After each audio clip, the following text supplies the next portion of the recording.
السلام عليكم ورحمة الله وبركاته. حبايب قلبي وحشتوني جدا جدا. يا رب تكونوا بخير يا حبايب قلبي. كل سنة وانتم طيبين يا رب، وربنا يعود عليكم الأيام باليمن والبركات ويبلغنا رمضان، اللهم آمين. حبايب قلبي النهاردة عايزة أوريكم بس يا حبايبي ورق العنب بتاعي الجميل قوي ده. الله أكبر، شايفين ما شاء الله يا جماعة، الله أكبر. الورق البلدي طبعا أكيد يختلف عن أي ورق. انا حبيت يا حبايب قلبي ابدا معاكم النهارده، اعمل معاكم الفيديو ان شاء الله. هوريكم طريقه ورق العنب، واوريكم طريقتي فيها ازاي، وهوريكم الكوسه ان شاء الله، واعمل معاكم النهارده اكل جميل قوي. طبعا اول يوم في شهر شعبان الكريم يا رب. صايمين طبعا النهارده حبايب قلبي، وعاوزه اوريكم بس فطرنا النهارده ايه في اول يوم شهر شعبان. فعاوزه ابدا لكم من اول خالص، من اول ما بخرج بره. نعمه كبيره قوي ان انا اخرج اجيب حاجتي من جنب بيتي، من قدام بيتي، ما يطلعش اشتري ولا اقول هم ان انا هجيب منين ولا منين. الحمد لله، نعمه وفضل من عند ربنا. انا حبايب قلبي هبدا لكم من الاول عشان بس ما اطولش عليكم الفيديو. من اول ما اجيب ورق العنب من الورث زي ما انتم عارفين، الله شايفين، الله اكبر اهو يا جماعه، بسم الله ما شاء الله. نعمه من عند ربنا، ورق بلدي يعني مش مهرمن ولا حاجه، وورق مضمون وعارفينه. وزي ما انتم شايفين يا جماعه الورق شكله جميل قوي اهو، اخضر. واول قطفه والله ليا، واول عامل ليا من ورق العنب النهارده. فحبيت والله يا جماعه اشارككم معايا فيه. فيا حبايب قلبي انا كده هبدا من اول خالص اخد الورق العنب، واوريكم طريقتي فيه من اول ما اقطفه من على الورث لحد ما نيجي ناكله كمان هوريه لكم. فبسم الله الرحمن الرحيم، نسمي بسم الله يا جماعه ونبدا. انا طبعا بقطع الورقه كده يا حبايبي، بقطعها جاهزه اهي. بقطعها جاهزه عشان ما اتعبش فيها اهي. اهي يا حبايبي زي ما انتم شايفين، الله اكبر يا جماعه، نعمه والله، نعمه من عند ربنا ان انا القى حاجتي كده جميله قدام بيتي وحلوه كده وجاهزه لي، ما اروحش اشتري لسه. وطبعا مش زي اي ورق. طبعا ورق احنا مضمون يا جماعه، شايفين بسم الله ما شاء الله.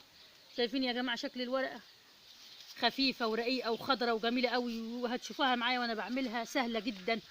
اهو يا جماعه انا بنقي طبعا الورق الكبير، مش بنقي الصغير عشان الورق ده كله هينشف.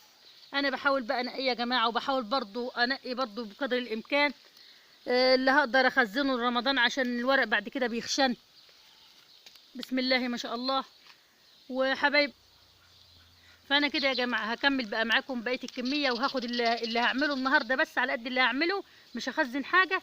وهرجع لكم تاني بس عشان الفيديو ما يبقاش طويل قوي عليكم، عشان لسه هنعمل الاكل مع بعضينا. كده يا حبايب قلبي انا خلصت بقى الكميه اللي انا هعملها على قد ما انا هعمل بالظبط. دول حوالي يمكن ما اعرفش والله، هم ممكن يزيدوا عن كيلو عشان انا كبسه البتاع قوي. فانا هعمل يا حبايب قلبي لاني بعمل حلتين كبار يعني. حله بسويها وحله بخليها في التلاجة. اللي طبعا ظروفها يعني بعتها لاولادي، لو ما جوش هي خلتها في التلاجة اسويها في اي مره تانية.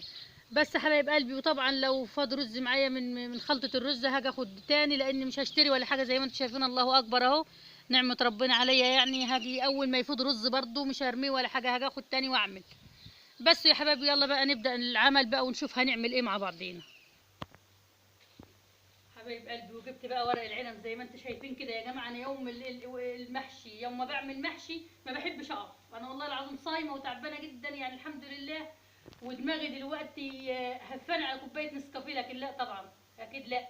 يعني الجزاء عند ربنا يا جماعه احسن من كل حاجه في الدنيا. يعني انا كده صايمه يعني الحمد لله، الحمد لله يا رب. من اول شهر رجب الحمد لله، وربنا كرمني بالصيام. انا يعني يا جماعه يوم المحشي ده بحب اقعد كده وافرك كل حاجه حواليا، ما بحبش اقف، ما بقدرش اقف.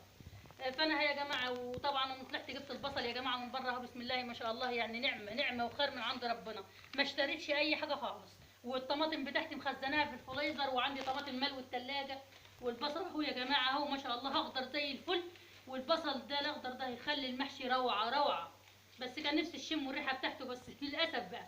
وطبعا يا جماعه العروق دي بتاع الورق العنب دي يا جماعه بحطها في قعر الحله، ما بتخليش الورق يلزق في الحله ابدا. فانا يا حبايب قلبي هرص الكميه، انا رصيت الشوي دوله، وهرص اكمل بقيه دوله رص. وهعمل بقى الكوسه، اوري الكوسه معاكم. ونبدا نعمل الخلطه بقى مع بعضينا ونستنى كده مع بعض واحنا قاعدين. عليه الصلاة والسلام. وكده حبايب قلبي بقى خلصنا رص المحشي. طبعا انا بحوش بتاع ورق العنب، بحوش منه البذور بتاعته دي يا جماعه، اللي بقول لكم بحطها في القعر.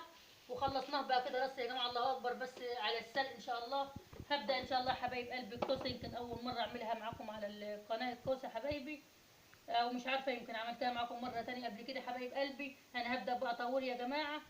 شوفوا بقى يا جماعة، انا بمسك ال آه، شوفوا يا جماعة شايفين، انا بمسك الكوسية كده، بحطها كده في ايدي كده في الوسط كده اهو، عشان خاطر ما تتكسرش مني، وبحاول احط المقور يا جماعة في وسطها كده اهي. فما شاء الله يعني بتطلع بسهولة جدا اهي اهي، ما شاء الله زي الفل اهي، ما فيهاش اي حاجه. هعمل كمان واحده معاكم وهخلص بقيه الكميه وهرجع لكم تاني ان شاء الله اهي. ثبتي يا جماعه، شوف ثبت المقوره حبيبه قلبي كده في وسط الكوسايه عليه الصلاه والسلام. شوف ثبتي كده يا حبيبه قلبي المقوار، وهو ان شاء الله مش هيكسر منك القصه ولا حاجه. هي قصه ما شاء الله حلوه جميله قوي، الله اكبر. انا جابت كيلو ربع ب10، وحلوه قوي ما شاء الله اهي، وصبحه وحلوه. انا ما بحبش اجيب الا الحاجه الجميله. يمكن الحاجه الوحيده اللي هي اشتريتها في ده كله يا جماعه هي الكوسه، لان ولادي بيحبوها جدا جدا، سلق وطبخ والله بيحبوها جدا اهي. بس حبايب قلبي كده ونظيفه زي الفل اهي، ما فيهاش اي حاجه، ما بتاخدش ثواني معايا. ولو عايزه يا جماعه تخربشوها، لو عايزه يا حبيبه قلبي تخربشيها، لو واحده عايزه تخربشها عادي مفيش مشكله تخربشها. انا ما بحبهاش والله متخربشه، بحبها كده. بس هكمل يا حبايب قلبي بقيه الكميه دي معاكم ان شاء الله، وارجع لكم تاني ونشوف هنعمل ايه. وكده حبايب قلبي كده خلصت معاكم الكوسه، الله اكبر اهو ما شاء الله، يعني مفيش ولا واحده حتى اتكسرت منهم. بسم الله ما شاء الله، ونضيفه زي الفل، ما خدتش معايا، ما كملش معايا حتى ال5 دقايق. وخلصت كده ورق العنب برص. هنبدا حبايب قلبي بقى نحط الحله على البوتاجاز اهي. وكده حبايب قلبي حطينا الحله على البوتاجاز. هنقلب بقى شويه كده لحد البصل ما يدبل، بس مش هنحط الزيت كده تلقائي. هنقلب شويه لحد البصل ما يدبل يا جماعه. وكده برضو حطيت الحله بتاع السلق اهي على العين التانية. هنحط عليها شويه زيت عشان الورق كده يطلع معانا ناعم وحلو واحنا بنعمله. هو مش محتاج والله، بس برضو مش كتير، يعملنا حاجه بسيطه اهي. وبعد ما نعمله يا جماعه برضو، بعد ما نسلقه وبعد ما نسلق ورق العنب ان شاء الله هنطلعه برضو نشطفه في ميه بارده، عشان تبقى الورقه سهله معانا جدا واحنا بنعملها. حط يا منى، احنا يا جماعه بستعمل زيت عافيه ده اهو. انا بحبه قوي في المحشي، بحب زيت عافيه جدا في المحشي يا جماعه اهو. بحب قوي اعمل به المحاشي بتاعتي على طول، او الرز، المحشي والرز.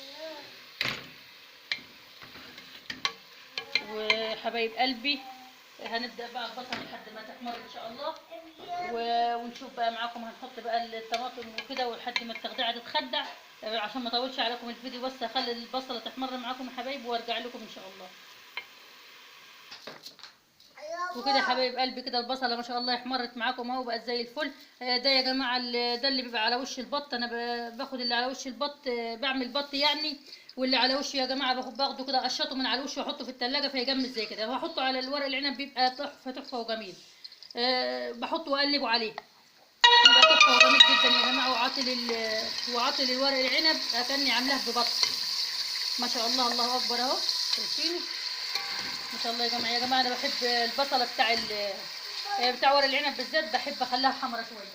بس هي خلاص كده استوت. هنحط ان شاء الله كده الطماطم ونسيبها بقى تتسبك شويه. هنسيبها بقى تتسبك شويه ان شاء الله ونشوف هنعمل ايه تاني. وكده يا حبايب قلبي حطينا بقى التخديعه تتسبك على البوتاجاز، وهنشوف بقى يا جماعه هنسلق بقى اول حاجه المحشي ان شاء الله. البتاع ده الكوسه هنسلقها، هنديها كده يعني مش كتير، غلوه بسيطه خالص وهنخرجها تاني.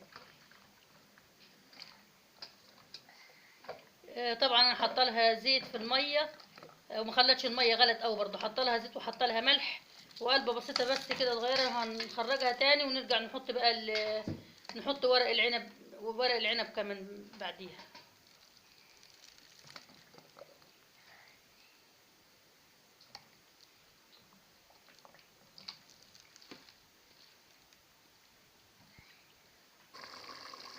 وكده حبايب قلبي التخديعه بسم الله ما شاء الله، وزي ما انتم شايفين يا جماعه صفت الميه بتاعتها والزيوت بدات تظهر عليها، الله اكبر اهو. وريحتها بسم الله ما شاء الله قلب الدنيا. احنا يا جماعه حطينا انا حطيت حبه ملح بس، معلش نسيت احطها قدامكم. حبه ملح، حطي بقى حبه شطه بسيطه بس على سن المعلقه، عشان احنا مش بنحب الشطه قوي. شطه جامده جدا. وكده حبايب قلبي سلقت برضو معاكم الكوسه اهي، والتخديعه اتخدعت برضو. هنحط الرز، هنجيب برضو اول حاجه في ورق العنب كده يا جماعه. آه هنحط ورق العنب هنا في الميه اهي، مش بخليها برضو تبقى كتير يعني، مش هتغلي كتير ولا حاجه. هي يا دوب لونها بيتغير كده، شويه ورق العنب بحطهم ولونها بيتغير كده وارجع اطلعها تاني. معلش يا جماعه انا بصور بايد واحده وبشتغل والله، يعني الدنيا مكركبه معايا ما شاء الله. هنحط بقى حبه كمون هنا على التخديعه. ونغسل الرز بقى ونجيب. وانا كده يعني لسه ما غسلتش الرز، بحب اغسله يعني وانا بخدع التخديعه. ونشوف ان شاء الله هنعمل ايه تاني. وكده حبايب قلبي حطينا الرز، غسلنا الرز وحطيناه على التخديعه بعد ما خدعنا وحطينا عليها الكمون وكل حاجه. انا طبعا بقلبها شويه وارجع احط الخضره في الاخر، ما بحطش الخضره في الاول. هاتي يا منى الخضره حطيها، ما تحطيش الخضره كلها دي كتير، احط نصها بس. حطي نص الخضره يا منى. عليه افضل الصلاه والسلام. بس كفايه كفايه كفايه عشان الخضره ما تبقاش كتيره. خدي يا منى دي، خدي اعملي بالمعلقه احسن عشان تتحكمي فيها. اعملي بالمعلقه السلسين احسن على مهلك بقى. وطبعا انا سايبه الورقه هو اخر حاجه في الورق ده بتتسلق، اخر حاجه فيها اطلعها بقى ونبدا نلف ان شاء الله، واوريكم طريقتي في لف، واوريكم على طول ما بياخدش حاجه، ما بيكملش معايا حتى يمكن الكميه دي كلها يمكن حوالي كيلو ونص اهو، ما بياخدش معايا ان شاء الله يمكن نص ساعه حتى. بالكوسه بكل حاجه. وكده يا جماعه بسم الله ما شاء الله، هدي جهزنا الخلطه يا جماعه، والله جميله جميله قوي، شايفينها بتلمح كده من فوق ازاي. صراحه ربنا يعني شويه الشوربه، شويه وش الشوربه بتاع البط اللي حطيتهم خلى الخلطه جميله جدا، والزيت العافيه ده جميل جميل في كل حاجه والله. وطبعا حبايب قلبي الكوسه اهي، وشايفين يا جماعه كميه ورق العنب، الله اكبر، ربنا يعيني النهارده على عمايله كتير قوي قوي، لاني بسوي حله واحط حله في التلاجة. بقى اول حاجه ان شاء الله ان انا احشي الكوسه اهي. هاخد حبه رز كده في الطبق كده يا جماعه عشان ما بهدلش بس الدنيا. انا بقور واعمل كل حاجه وانا قاعده يا جماعه، بس ما اعرفش الف وانا قاعده، لازم الف وانا واقفه كده اهو عشان اعمل بسرعه بسرعه. ما احبش انا ما بحبش الكسل اهو. مش هعمل انا بالمعلقه، ما بحبش اعمل بالمعلقه اهو، ما فيش وقت اصلا ده كله اهو. ما بملاش ما بملاش الكوسايه قوي يا جماعه، بحاول احشيها لتحت اهي زي ما انتم شايفين، وخليها يعني تلتينها بس. وطبعا الحله بتاعتها حبايب قلبي حاطه فيها نقطه زيت، وحاطه فيها شويه بذور من بتاع ورق العنب عشان الكوسه ما تلزقش في الاخر. وواقف الكوسايه كده يا جماعه اهي، بسم الله ما شاء الله، متقور حلو ونضيف يعني وجميل ومش محتاج اصلا اهو. في ثواني في ثواني حاولي تضغطي يا قلبي وانت بتعملي لتحت كده، اضغطي وخليها تلتين الكوسايه ونضفيها اهي اهي ما شاء الله. الكوسه برضو حلوه ومساعداني على ان اعمل يعني بتدخل فيها بسرعه اهو. فانا حبايب قلبي ايه، هعمل معاكم بقى الكوسايه ده واكمل بقيه الكوسه، وابدا بقى في ورق العنب يا جماعه واوريكم انا بلفه ازاي اهو. هبدا بقى اكمل بقيه الكوسه حبايب قلبي وارجع لكم تاني وانا بلف ورق العنب ان شاء الله. وكده حبايب قلبي الكوسه بسم الله ما شاء الله حشيتها معاكم، ما خدتش اي حاجه وزي الفل، ومش مليها قوي زي ما قلت لكم كده يعني. شو شايفين حبايب قلبي 3 تلات بس، يعني متملهاش قوي، 3 تلات بس بتاعتها عشان ما طبعا الرز يستوي معاك. معلش يا جماعه انا اسفه بقى، نص يوم عمل معايا في دماغي حاجه، ولا كوبايه النسكافيه اللي بشربها الصبح عملت حاجه يا جماعه. تلتين قصدي تلتين بس، ملاها تلتينها. والله ده اللي نبهتني منها دلوقتي. فصلت وقت يا ماما، انت بتقولي 3 تلات يبقى انت كده تملاها كلها. معلش يا منى، كوبايه الشاي والنسكافيه اللي بشربها الصبح والله يا جماعه هي اللي بتتعبني. بس يا جماعه تملوها تلتينها كده عشان هتستوي معاكم ما تتكسرش معاكم، لان احنا سالقينها ما تتهريش. بس حبايب قلبي هوريكم بقى طريقه كده، دي خلصناها كده ونركنها ونشيلها بقى من جنبنا خالص.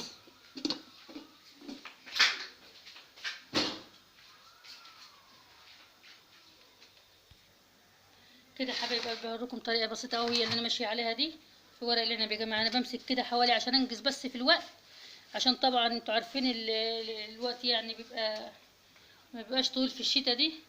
باجي حاطه كده شويه كميه جنب بعضهم يا جماعه كده رصهم اهو. هي طريقتي دي على طول والله ماشيه بها. عشان برضو انا بصور يمكن انا بطيئه، بس انا مش كده، مش بطيئه كده. ده انا بعملهم في يمكن بملى الصينيه دي، بحوش الحاجات دي كلها من الصينيه واملى الصينيه كده فرطهم جنبهم كده في ثواني بكون لفه. ونبدا حبايب قلبي. ما بحطش برضو، ما بحبش ورق العنب، ما بحبش املاها رز قوي اهي.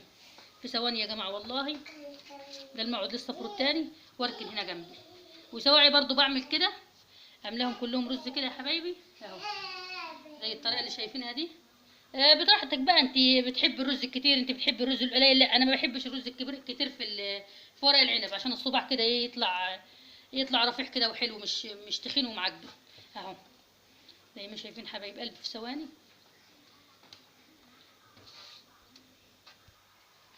اهو. في ثواني يا جماعه والله ما بياخد اي حاجه. جربي بس يا حبيبه قلبي الطريقه بتاعتي دي اللي انا بعملها، وان شاء الله باذن الله في ثواني مش هتاخدي اي حاجه. لا بحب والله، انا عندي برضو البتاع اللفافات دي ما بحبهاش ولا بحب استعملها، بتضيع مني اليوم على الفاضي اهو.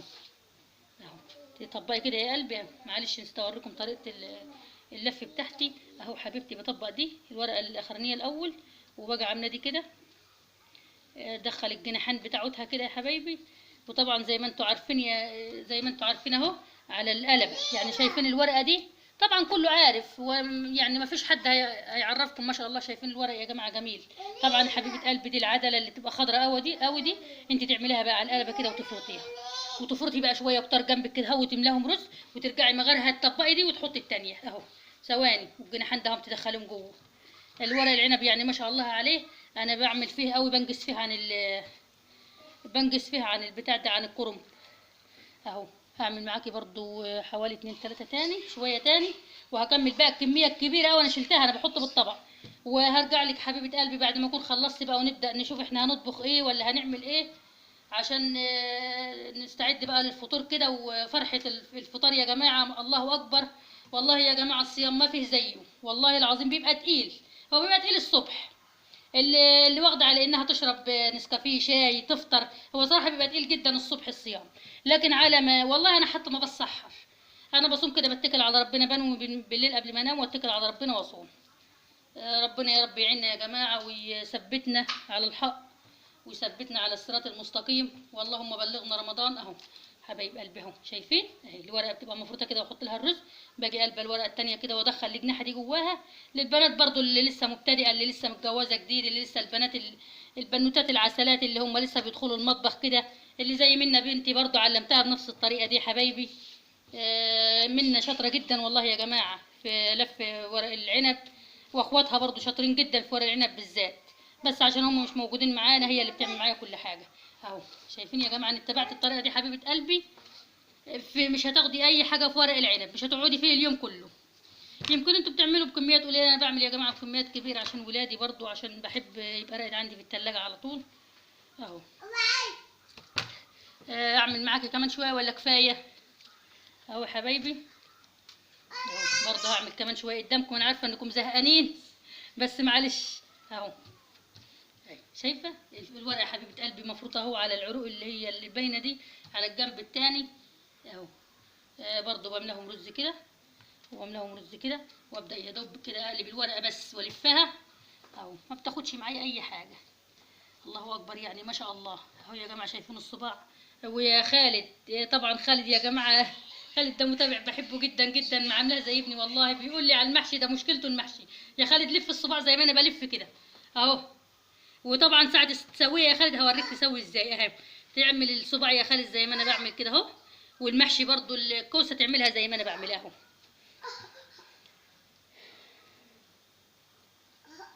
بس يا جماعه هكمل بقيه الكميه دي حبايب قلبي وارجع لكم ان شاء الله تاني.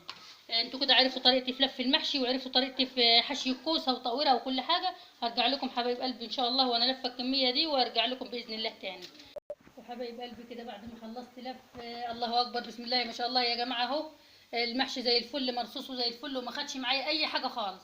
صراحه انا لفيت، انا كنت اللي الفها منها بترصها يعني ما شاء الله، يعني هي لها يعني طريقه في رص الكرنب او ورق العنب. بسم الله ما شاء الله. شايفين يا جماعه الرص اهو، وشايفين الله اكبر الصباع يعني مش كبير ولا حاجه، مش تخين ولا حاجه. انا حجم الصباع بتاعي يا جماعه اللي انا بعمله اهو اهو. احجام الاصبع يعني مش بخليها تخينه ولا حاجه، عشان خاطر عشان خاطر يا جماعه ما يطلعش الصباح تخين ويبقى معجن كده ومش حلو. وطبعا الكوسه اللي عملتها قدامكم اهي زي الفل ما شاء الله. وفي بقى وما فيش بقى الا يا جماعه اللحمه اهي.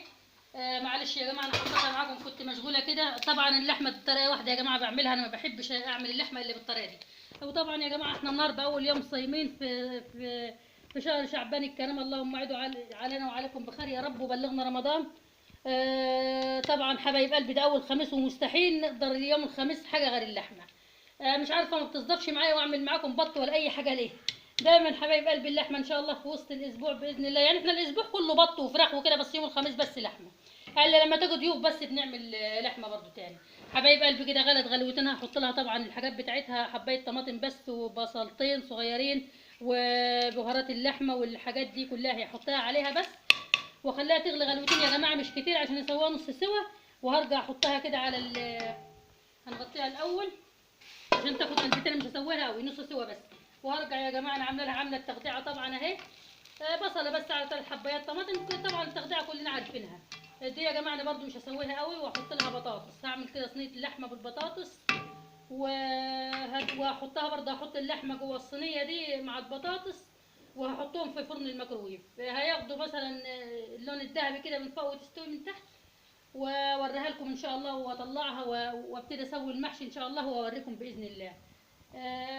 وهرجع لكم ان شاء الله تاني. وكده يا حبايب قلبي زي ما انتم شايفين كده خلصنا المحشي كده، حطيته على البوتاجاز يا جماعه. وحطيت الكوسه برده على البوتاجاز وهزيتهم دلوقتي. وهي البطاطس، البطاطس يا جماعه حطيتها في اللحمه. حطيت البطاطس على اللحمه كله، يعني اعتبر خدعتها حبه بسيط بس، يعني اعتبر كله ني في ني. وهحطها في فرن الميكرويف دلوقتي تتسبك في بعضها بتبقى جميله. وحطيت لها طبعا التوابل بتاعتها. وهزيد بقى يا جماعه، انتوا عارفين ان انا قبل ما بحط المحشي على طول دي خصلتي، قبل ما احط المحشي قبل ما احط الشوربه بحط المحشي على البوتاجاز حوالي دقيقه او دقيقتين عشان بحب قوي. طبعا يا جماعه انتوا شايفين الشوربه اهي.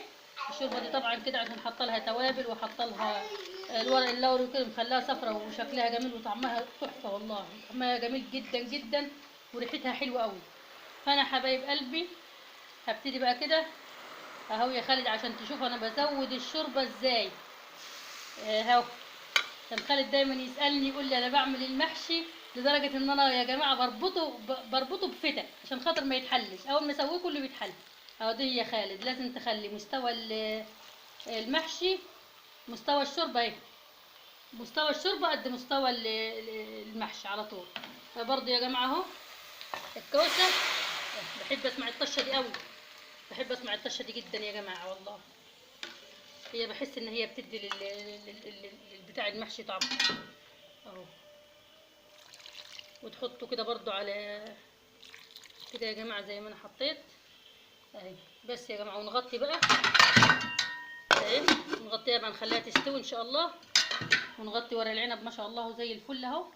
ومستوى الشوربه قد مستوى ورق العنب وهيتسوي كله مع بعضه. طبعا انا هعلي عليه البوتاجاز اهو، هعلي عليه البوتاجاز وقبل ما يطيب ما يستوي بدقيقتين هوطي على البوتاجاز عشان ياخد اللسعه الخفيفه الاخرانيه دي.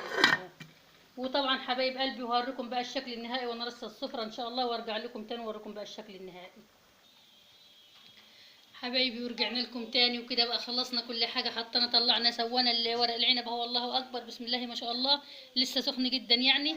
شايفين يا جماعه اهو بسم الله ما شاء الله مستوي جامد جامد وزي الفل اهو. والكوسه يا جماعه والله جميله جميله قوي. انا بحب الكوسه تبقى سايبه جدا كده وحلوه اهي زي ما انتم شايفين. وفي نفس الوقت برضو ماسكه نفسها حبايب قلبي. ودي صينيه البطاطس اللي احنا عاملينها يا حبايب قلبي. حاطه طبعا زي ما قلت لكم سوت اللحمه نص سوا وحطيت على البطاطس كله خدعت حبه تخدعه وكله ني في ني مع بعضيه حبايبي. وطبعا زي ما قلت لكم سفرتنا مش ممكن تخلى من الموز. وطبعا حاطه لهم الفراوله كده، انا مخزنه فراوله كتيره جدا جدا السنه دي. فطبعا بحطها لهم كده، يعني جبت النهارده كميه برضو كبيره وحطها لهم كده ياكلوها من غير ما اخزنها يعني. طبعا هم يحوشوا البذور منها كده وياكلوها. وطبعا حبايب قلبي ما نسيتش برضو الحلويات. طبعا حبايبي عملت صينيه بسبوسه، بس انا عاملاها من الصبح قبل ما اصور، ما كانش في دماغي اصلا ان انا اصور. عاملاها وحطاها في التلاجة من الصبح يا جماعه، بسم الله ما شاء الله، الله اكبر اهي. الله اكبر، يعني جميله جميله جميله، مش قادره اقول لكم والله يا جماعه، والله ما قادره اقول لكم على جمالها وطعمها وريحتها اهي. حبايب قلبي بسم الله ما شاء الله، الخرطه جميله قوي وماسكه نفسها جدا اهي، وجميله من جوه ومبروله من جوه اهي. وحبايب قلبي بقى ان عجبكم ان عجبكم حبايب قلبي الفيديو، ما تنساش بقى تحطوا لايك وتعملوا مشاركة آه، وتعملوا شير للفيديو عشان يوصل لأكبر عدد يعني، ويشوف اللي عاوزة، اللي محتاجة فيكم وصفة أي حاجة من الحاجات دي. طبعا كلكم بتعرفوا تعملوا كل حاجة من الحاجات دي. اللي محتاجة برضو يا حبايب قلبي وصفة أي حاجة، أنا عامة المحشي بطريقة واحدة، بس طريقة واحدة بعمل المحشي على طول. واللحمة زي ما انتوا عارفين عملتها معاكم قبل كده كتير. والحلويات طبعا البسبوسه دي يا حبايب قلبي برضو عاملاها معاكم قبل كده على القناه. ويا رب اشوف وشكم على خير، وكل سنه وانتم طيبين يا رب. وتفضلوا افطروا معانا يا جماعه، وكل سنه وانتم طيبين بمناسبه شهر شعبان وبمناسبه قدوم رمضان. ربنا يعود عليكم وعلينا بخير، والسلام عليكم ورحمه الله وبركاته.